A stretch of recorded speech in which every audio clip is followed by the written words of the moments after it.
Punjab clean air programme की बड़ी EV scheme एतराज़ात की जद में पंजाब क्लीन एयर प्रोग्राम के तहत ई बाइक स्कीम पर महकमा खजाना के तहफ़्फ़ुज़ात 1 लाख ई बाइक्स और रिक्शा स्कीम पर मालियाती वजाहत तलब कर ली गई। इलेक्ट्रिक बाइक फाइनेंसिंग स्कीम के माली ढांचे पर वजाहत दी जाए। महकमा खजाना की जानिब से ये कहा जा रहा है मजीद क्या तहफ़्फ़ुज़ात आयद किए जा रहे हैं, बात करेंगे हमारे साथ अली रामे हैं। जी अली रामे। पंजाब में ई बाइक्स का मंसूबा है और इसके लिए ख़ास तौर पर हुकूमत पंजाब की तरफ से जो पी कैप है जो कि आलमी बैंक की तरफ से एक मावनत के साथ ये प्रोग्राम शुरू किया गया और इसमें ट्रांसपोर्ट का भी एक कंपोनेंट जो है वो शामिल है। तो ट्रांसपोर्ट डिपार्टमेंट की तरफ से ये तजवीज़ दी गई कि इसको फाइनेंसिंग की स्कीम के लिए एक MOU जो है वो बैंक ऑफ पंजाब के साथ जो है वो साइन कर दिया जाए। तो उस पर महकमा खजाना पंजाब के कुछ तहफ़्फ़ुज़ात थे और उन्होंने कुछ वजाहत जो है वो तलब की है कि इस मंसूबे को बाकायदा तौर पर अगर फाइनेंसिंग स्कीम के तहत बैंक ऑफ पंजाब के साथ जोड़ा जाना है,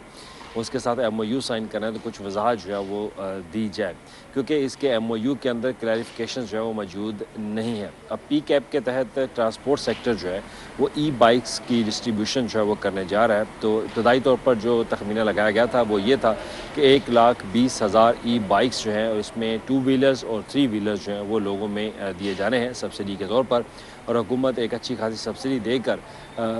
लोगों के अंदर ये जो मोटर बाइक्स हैं, रिक्शा है, वो उनकी फराहमी को यकीनी बनाएगा। लेकिन इस प्रोजेक्ट के ऊपर जो फाइनेंस डिपार्टमेंट के तहफ़्फ़ुज़ात हैं वो भी वाज़ेह है कि जो फाइनेंसिंग के लिए MOU करना है बैंक ऑफ पंजाब के साथ, उसमें इसके मॉडल के ऊपर इसके रिस्क एनालिसिस जो है वो किया जाए, माली ख़तरात जो हैं वो बताए जाएँ और इसके अलावा जो इनकी कंटिजेंसी डिमांड है वो भी इसका जिक्र जो है वो किया जाए। तो ये कुछ तहफ़्फ़ुज़ात लगा कर फाइनेंस डिपार्टमेंट ने ये मामला ट्रांसपोर्ट डिपार्टमेंट को भेजा है कि इसकी कुछ वजाहत जो है वो दी जाए ताकि फिर इसको कबीना से अप्रूव जो है वो करवाया जाए। तो कबीना की अप्रूवल के लिए ये मामला जो है वो भेजा था जिस पर फाइनेंस डिपार्टमेंट ने इस समरी के अंदर वाज़ेह एतराज़ात उठाए कि इस मनसूबे के आगाज़ से कबल कुछ फाइनेंसिंग स्कीम के हवाले से जो तहफ़्फ़ुज़ात हैं वो दूर हों तो फिर इस मनसूबे का बाकायदा आगाज़ जो है वो किया जाएगा। अली रामे आगाह करें तो बहुत शुक्रिया आपका।